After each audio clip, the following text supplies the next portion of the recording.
All right, we're here with another episode of Audiopipe TV. Today I'm here to talk to you about our EQ-495BT, our 4-band Bluetooth equalizer.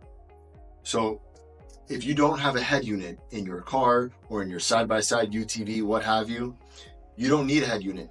All you need is this Bluetooth equalizer. You can use your phone, you can use your iPod if you still got one, you can connect whatever you need here. So as you see, we have 4 bands. It has 2 colors for LED to select between red and blue.